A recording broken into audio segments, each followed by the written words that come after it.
Apa ini gaga? Tahu saya? An?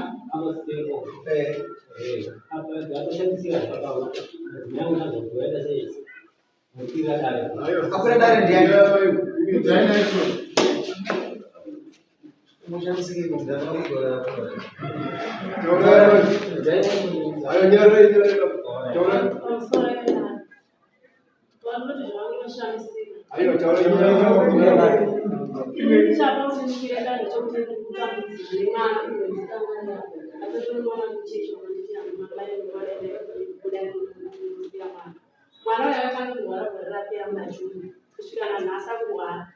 Chini tunachopanga ni watu hapa tunataka ndio maana azile mtu ana maramba na maana baba maana kana wale wanadamuzi kuna na mso au wanaona yapi wana watu wanasho wanashishi aba yeye ndio atakuwa kwa hasa kwa mtu na rasta ndio anataka tukutoa mti akala kana kuja wale tumti jana baba baada ya sasa wamuti jao olamba baba ndio sasa wote kana pina mtu jao sana baba ndio mshinda usiku okari kopile momo anahamba ari momo mchindaosi akabuda kwanza kana zvambara zvakapfiza tanga kutufira nokukokota anotukasika zvamune mapira izvatoraka kusangazi wambuka tuzvinamba tazvipinda zvotanga kunomunga kutsva mwana iwe watomhanya kutotiza zvine chwana ndambudziko resero isingarara achagara tese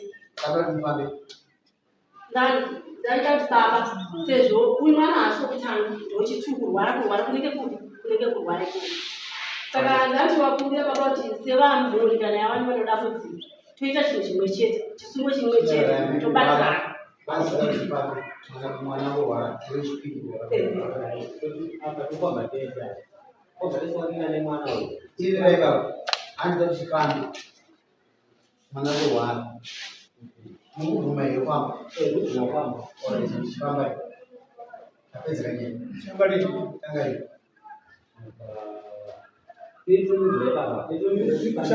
Jakarini,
kuchipatara ndakatoenda naye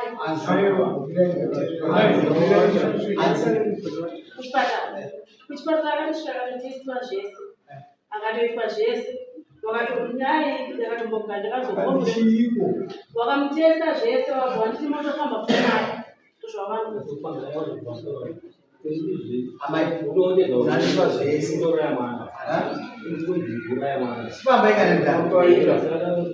ivo varikutsikatsika kufamba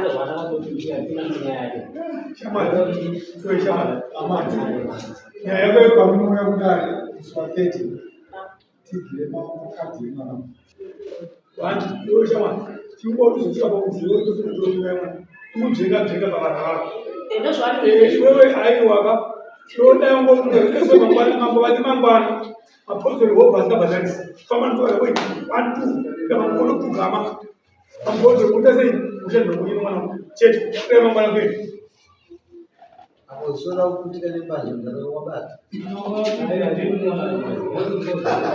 Pambana mwana baisandi. Mangwana basandi bali maina zvombiri na. Mwana basinga. Ndikuone matika mwana. Ndakazichira. Ndizvo muroti vanhu afambe pachirwere chitatu. Andizvo. Sazvizvo ngazvino. angozonudza kuti nedzisi ndo basa rako ndorapo samazange kuenda singaikuone unembusa ipatindire kutaura nebasa Wesley Gatsina kuti ndichasvinura